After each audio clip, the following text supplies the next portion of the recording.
ظاہر سی بات ہے کہ 22 اپریل کے بعد پورا سلسلہ رک گیا تھا.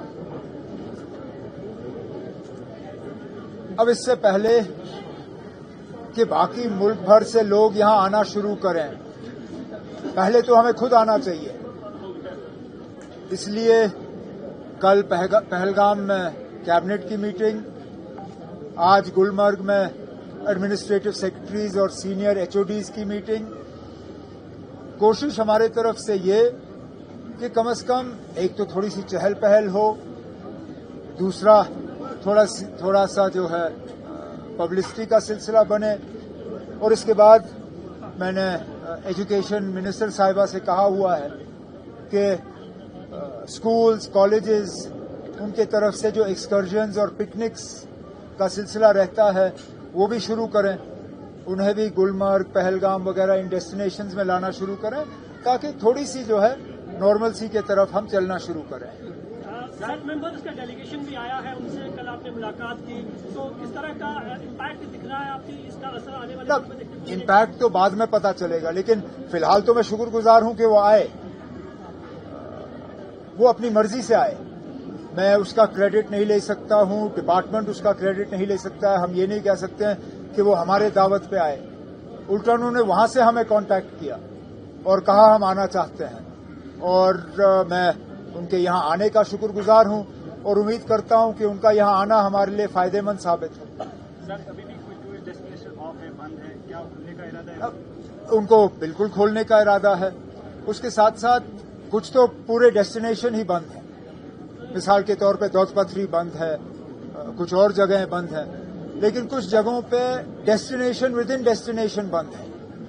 مثال کے طور پہ آپ گلمرگ آ سکتے ہو، لیکن گلمرگ کے آؤٹر سرکولر روڈ پہ نہیں جا سکتے ہو. آپ گلمرگ آ سکتے ہو، ٹنگمرگ آ سکتے ہو، لیکن ٹنگمرگ سے درنگ نہیں جا سکتے ہو. اسی طرح آپ پہلگام آ سکتے ہو، لیکن پہلگام کے پارکس وہ آپ کے لیے بند ہیں. بیتاب ویلی بند ہے. تو اب سیکیورٹی انتظامیہ کے ساتھ میں جانتا ہوں کہ 22 تاریخ کے بعد اس طرح کے اقدامات جو ہیں یہ لینا ہماری مجبوری بنی تھی، لیکن اگر ہم واقعی ٹورزم کو جو ہے دوبارہ چالو ہوتے ہوئے دیکھنا چاہتے ہیں تو ہمیں آہستہ آہستہ اس لسٹ کو جو ہے ریویو کر کے اس کو چھوٹا کرنا پڑے گا. صاحب آپ نے بہت سارے دور دیکھے ہیں جب کس طرح کے انسیڈنٹ کشمیر میں ہوئے ہیں، لیکن آپ کو یہ انسیڈنٹ اس سے بالکل مختلف دکھ رہا ہے کہ ٹورزم کو ریوائیو کرنے میں سمے لگ سکتا ہے؟ اب یہ تو وقت ہی ثابت کرے گا، لیکن پہلے انسیڈنٹس اور اس انسیڈنٹ میں بہت بڑا فرق یہ تو ضرور دیکھنے کو ملا کہ پہلی مرتبہ کشمیر کے لوگوں نے باہر آ کے کسی حملے کی اس طرح نندا کی، اس کی مذمت کی، اور یہ بھی کسی کے کہنے پہ نہیں. حکومت یہ نہیں کہہ سکتی ہے کہ انہوں نے کیا. کوئی سیاسی لیڈر یا سماجی لیڈر یا مذہبی لیڈر یہ نہیں کہہ سکتا ہے کہ یہ ان کی بدولت. یہ لوگ خود بخود آئے، کٹھوا سے لے کے کپوارہ تک، چاہے وہ چناب ہو، چاہے پیر پنچال ہو، چاہے کشمیر وادی ہو، چاہے جموں ہو. ہمارے بڑے شہر، ہمارے چھوٹے شہر، گاؤں میں لوگ باہر آئے اور انہوں نے 22 اپریل کا جو حملہ رہا اس کی مذمت کی. تو پرانے حملوں میں اور اس حملے میں یہ بہت بڑا فرق دیکھنے کو ملا. صاحب ہم دیکھ رہے ہیں کہ سوشل میڈیا پہ کشمیر بائیکاٹ کا ایک مہم چلایا جا رہا ہے جس میں یہ کہا جا رہا ہے کہ ٹورسٹوں سے کہ وہ کشمیر نہ جائے. آپ کو لگتا ہے کہ اس میں خود پی ایم کو پہل کرنی چاہیے، ان کو مرکزی حکومت کو ضرور اس میں پہل کرنی چاہیے. ان کو اپنے ایجنسیوں کا استعمال کر کے پتہ کرنا چاہیے کہ کون سے لوگ ہیں، کیونکہ کشمیر کے لوگوں نے یہ حملہ نہیں کیا. کشمیر کے لوگوں نے یہاں سے ٹورسٹوں کو نہیں بھگایا. یہ حملہ ہماری اجازت سے یا ہمارے فائدے کے لیے نہیں ہوا. کشمیر کے لوگوں نے ایک آواز میں باہر آ کے 22 تاریخ کے بعد کہا کہ ناٹ ان آر نیم، ہمارے نام میں نہیں، ہم اس حملے کے ساتھ نہیں ہیں.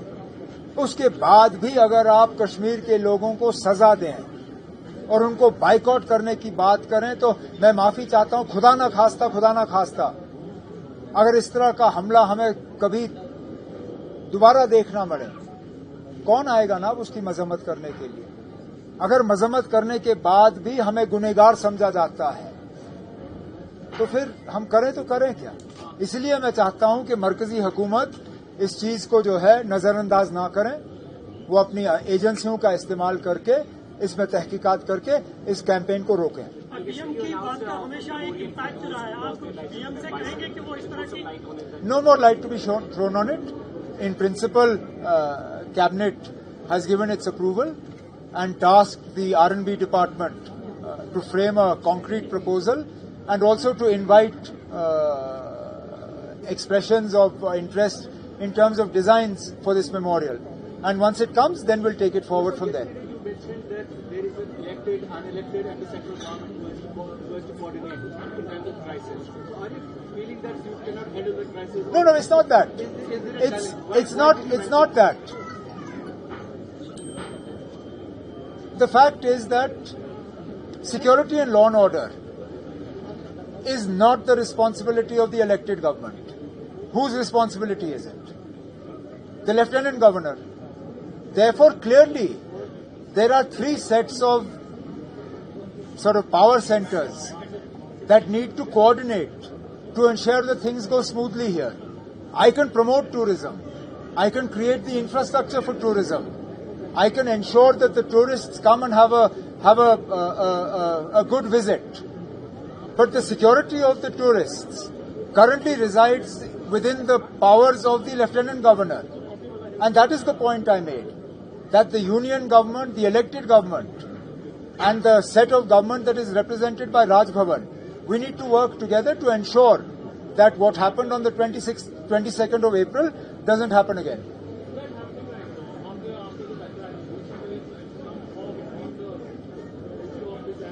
Well, you would only require a thaw if there was a freezing of relations.